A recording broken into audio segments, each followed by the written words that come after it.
What up, Pink Ladies T-Birds? Just happen to be watchers of my shit. My name is Jimmy Pynk, and this episode was so good I just had to risk it. Storm, if you will.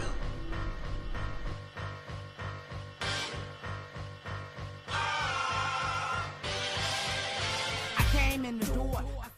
I'm in Miami, bitch. So, I have notes because I'm not 100% sure of how much of this I'm going to get through. If y'all watched my last video, my Pink Ladies and my T-Birds, y'all know what it is.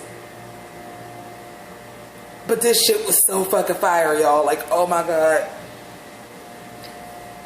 While I'm doing that, I'm going to explain one thing to you before I get into this. So let's do the clause goes as follows. But I got to tell y'all while I'm saying this. I tried to do these little furry balls for Virginia because she always got on some goddamn fur. But when I tell you, baby, what y'all seeing in them pictures is not what these things look like right now. They is filthy. They catch all the lint. Bitch, never again. I know that. Okay, so hold that thought. Let me go do a quick once through and then we'll be back. Okay, so we're going to have to do this in pieces to appease my paranoia, apparently. So, first of all, who the fuck is Marnie? She lives next door to Polly, and Polly being Polly is kind of like not being Polly, and like buying this chick dresses and trying to like take care of her. Okay, it's all out of order. Virginia gave Dean some pussy. Which, Pink Ladies and T-Birds, I told y'all that was going to end up being a thing. I told y'all it was. But, you know, I was live tweeting. And everybody was just like, oh, Virginia is such a hoe. She being such a hoe. And I don't see that with this. Okay, I don't. This is supposed to be pent up and I don't know how I'm supposed to do it. Anyway, when he like stood up for her because the girl, you know, the guy was calling her like a hoe and treating her like the sex object that she's basically been treated like her whole entire life. And he stood up for her. Now don't get me wrong. There was already genuine emotion there, but then when he dropped trial, working with a monster. You know, she probably was already feeling like he's different than other boys. He treats me nice, and I always seen that connection. But then she seen the body, and she was just like, I can work with that. I don't feel like it was her being whorish. I feel like that was genuine affection towards the only person that never treated her like she was a whore. But her then trying to then give the explanation of like, I wanted me your first time to be special, but I'm not looking for a boyfriend right now. I'm like, whoa, he's autistic. You can't do that. Desna tried to tell you that. Like, here's the thing. I have a couple of my close friends that actually work for the Rich Center, which is an autistic center in where I live at. And so I know a lot about autism. Same thing with him decking that dude. Someone being autistic does not mean they are mentally slow. It means they process information a different way. So because they're not processing it like you or me, we take that as slow. That's not what it is. They process things a different way, and there's a spectrum of autism. Dean ain't slow at all. For real, for real. Dean is childlike. But Dean ain't no dummy, and Dean ain't slow. So, just like Desmond said, he still has needs like any other man. He wants some pussy. Which, can we talk about, you can talk about licking pussy on TNT now? On basic cable, can we talk about that? I know, I'm even jumping around on my notes. But, but she childlike. So Desna is trying to tell her, and I really felt like Virginia felt like she was doing a good thing because she genuinely likes Dean and genuinely cares for Dean. Maybe not in a romantic way, but as somebody that's always used her sexuality for her own financial gain or to get herself through, I feel like she thought that this was her using her God-given talent, the only one she feel like she really has, and that she has been able to actually make money off of is actually like doing something nice for Dean. Like, I wanted your first time to be special, and this and this and this. So I think this was actually the first time in her life that she was using her body to not be a hoe, if that makes any sense. Okay, so now that we're done with that, we gotta talk about my girl Jen, which we got some backstory on Jen this episode. This whole time we kept saying, this shit gonna push Bryce off the wagon, this shit gonna push Bryce off the wagon. But they never really revealed that Jen had a problem. And I didn't put the two and two together when she was like going through the cough syrup and the pills. To tell y'all the truth, I've done that before. Just in a, I'm so stressed out, but this is what I got at home. I've done it before. I was younger, like a lot younger. Like, to this day, I cannot stand the taste of orange triamine cough syrup because I drank a bottle of that shit and some fucking Benadryl. So I just thought she was doing like woosah moment. I had no idea until after they showed her drinking, and that was a big deal that she was an alcoholic. And then I put that two and two together. Cough syrup has alcohol in it. Cold and flu medicine has alcohol in it. So it made sense. Great job, writers, again. And that was one I didn't catch. So I'm like, oh, I didn't catch one. But awesome. So now my question is, did her and Bryce meet in rehab? Or did they already know each other and they connected over both being in rehab? These are questions I would like answered. Also, some other things that was coming up from Jennifer, and like, they was so mad. Can we talk about the face crack that they had showed Desna get shot, and then we showed a rewind? That was all just going on, like, what would happen if Jen said something? Y'all, did y'all scream out loud? I mean, I knew she wasn't gonna die, but I still screamed out loud. She the main character. They ain't killing her off this easy.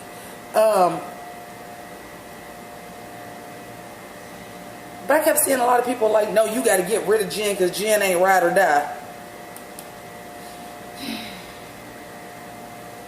See, this is wrong with the current generation. No, I'm not married. No, I don't have children. However, I have a certain set of values. You could be ride or die for your girl all day long till it comes to your fucking husband.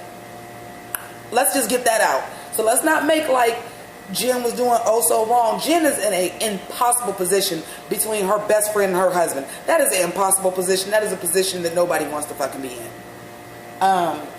Because in one way or the other, either you lying to your husband or you not there for your friend. Either way, you're fucked. There is no right decision. There ain't one. Like, you're fucked.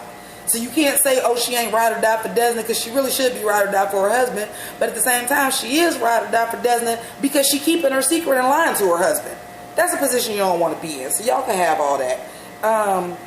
And that's how she ended up pushing herself off the wagon. And she trying to fight for something. She like, okay, Bryce, I know you done did this for nothing. I'm trying to make this marriage work. But now you so gone into the business end. And let me go into this. Poor Bryce. Y'all, Bryce think that he is winning Charlie Sheen style with his business acumen, because he fancies himself a businessman and a self-owned business, and he thinking they own the business. And when them motherfucking hillbillies said, oh no, we more concerned about, because we know you'll take somebody out if you need to, which made him fall off the wagon. And we found out what he was on. I kept thinking he was on pills. Motherfucker was a crackhead. I'm like, oh, damn, you went down that dark path. Like, oh, not that any addiction is good, but obviously you see what Uncle Daddy and them got and everything. They obviously weren't raised piss poor broke. They had to have some kind of money around. Like, that's wild.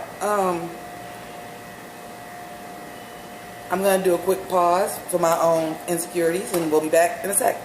Okay, so now, can I talk about Toby?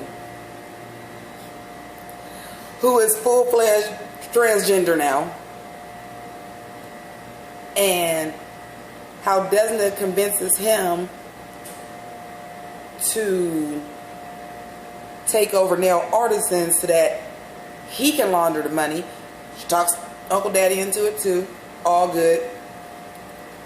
But this dude, I'm sorry, this girl just be spilling the tea left and right. And I'm like, you gonna end up dead by the end of the season because you run your mouth too much. All that motherfucking silicone and titties, honey, is gonna be wasted. But also with that, Uncle Daddy and Auntie Mommy, and them talking about like how great their relationship is, and they stood the test of time. They've been married for 30 years, but he fucking a transgender boy, lady boy, girl. We gonna skip that. Just weird. I want to talk about Uncle Daddy telling Des that she can go after like she throws the party for him and is in trouble and talks to him, and he like, yeah, you can go. I just want to let you know though, businesses fail all the time. So if that should happen, you always got a place here, come back. Didn't we already learn this? Didn't we already learn this? Listen, didn't we already learn this when he said that shit before? Hold that thought. Sorry, y'all. So we know that Uncle Daddy makes it seem like everything is cool, it's fine, you got that, and then he finds a way to bring you back fucking in. We already went through this season. So as soon as he said that, and he let Desna out and said, well, you know, new businesses fail all the time, you always got to open things. Bitch, you believed him? Oh, you he about to sabotage Glint Nails. If anything, Toby and me motherfucking running Glint Nails. And you'll be back at Nail Artisan, for real, laundering the money. Because we already learned that, y'all. Come on. Didn't we already learn that? Okay. Quiet Ann still dating the cop. No bacon, Quiet Ann. And she trying to get to know her. Like, I feel like this is why the writing individuals is so good. I feel like Quiet Ann is sprung. And the way that they showed her actually getting how she like a pussy. I cannot believe they actually said that on TV. I was just like, whoa, we say a pussy like that now? Like, okay, but anyway, I think that was just to show, because this whole other time she been, did they say tops and bottoms with lesbians like they do with gays? I don't know. But she was the dominant. She was the man. So to show her getting her vajayjay pleasured, and like she on picnics with the girl and everything, I'm like, oh, okay, all right, Quiet Ann sprung. But can we talk about what Quiet Ann yoked up Jennifer? I'm jumping all over my notes because it's stream of consciousness right now. When she yoked her up, like, we family, we don't do this. Like, obviously Quiet Ann only speak when she needs to speak. But when she was talking to Desna, and she was like, once, you know, Jen let it out the bag, only in front of the family though, only between Quiet Ann, Polly, and Desna was the only people that heard it. But when she was like, I ain't want to tell you because this and this and this, and Quiet Ann was like, no, that's what I'm here for. You need something handled, you holler at me. That's what I'm here for. When is we gonna get Quiet Ann's backstory? Please let it be this season. Please. I can't believe you can say lick pussy on TV. That's like really in my notes. Like, that's literally in my notes.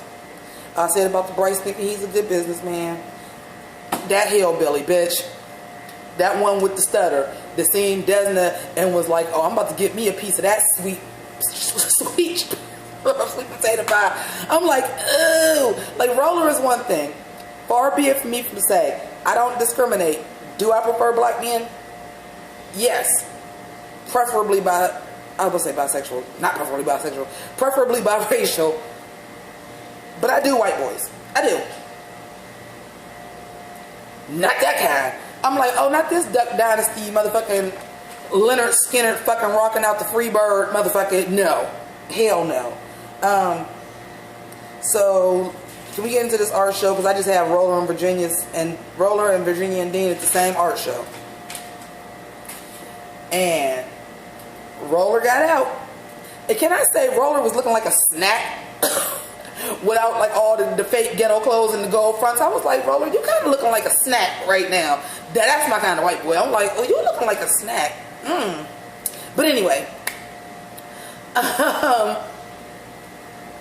Why is get it they family mantra though? Because he said it too. I said, remember Bryce's like life book is called Get It, Get It. He told her to go get it. I'm like, why is Get It y'all family mantra? Stop it. But anyway, I'm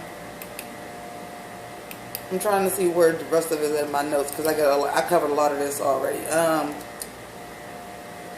But he gets out, and that Virginia sees him and try to get Dean out, and I knew Dean was gonna be the one to blow it. Dean was like, "Hey, that's Roller. He's alive!" Like, because it's Dean. And that's how autistic people are. Like, he don't know what's going on, and he wouldn't know to say, maybe if somebody is alive that you think is dead, maybe the best thing ain't to yell their motherfucking name because you don't know why they were dead and now they're not. He could have been hiding from something, but Dean doesn't process like that to know, shut your fucking mouth. In any case, even if he didn't, even though he don't know nothing is wrong, I still, if I thought somebody was dead and I seen them, I would not holler at them because it's a reason why people think you dead. Just in my mind, that's just how I think. But anyway, after he get free and we see all of that, and the motherfucking Russians got him. And wait a minute, can we talk about how out of everybody the Russians knew Roller was alive? How they know? How they know? I hope we're gonna find out about that next week. How the fuck they know? Ain't nobody else know. How they know? What else we got? I talked about Dean and Virginia and the girlfriend. Autistic not meaning you slow. Jim trying to work on her marriage. I talked about that. How the Russians know Roller was alive. Roller looking kind of good without the fake ghetto look. Check. Well, Roller saw Virginia and Dean too. So Desna got her son from the black doctor. She was about to go have her a snack. And she caught with this episode. And the last thing I want to wrote that I caught in the rewatch is Desna is the mother of the Island of Misfit Toys. And I thought that was perfect. So we're going to go ahead and get this out. Comment below. Let me know what you thought. I was going to wait. This may sound kind of rushed or whatever, but I'm like, the episode was so good I couldn't. You got to risk it to get the biscuit. And we're going to have a contest right now because if you know where Risk It to Get the Biscuit came from and you comment below on my page, we're going to do a giveaway of a keychain. So if you know where you got to risk it to get the biscuit come from, be the first person to comment below and you get a prize. So thank you for watching. Deuces.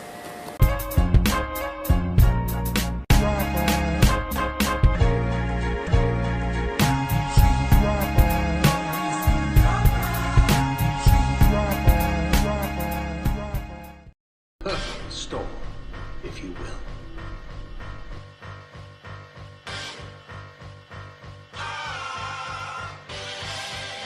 I came in the door, I said it before. You ready for war?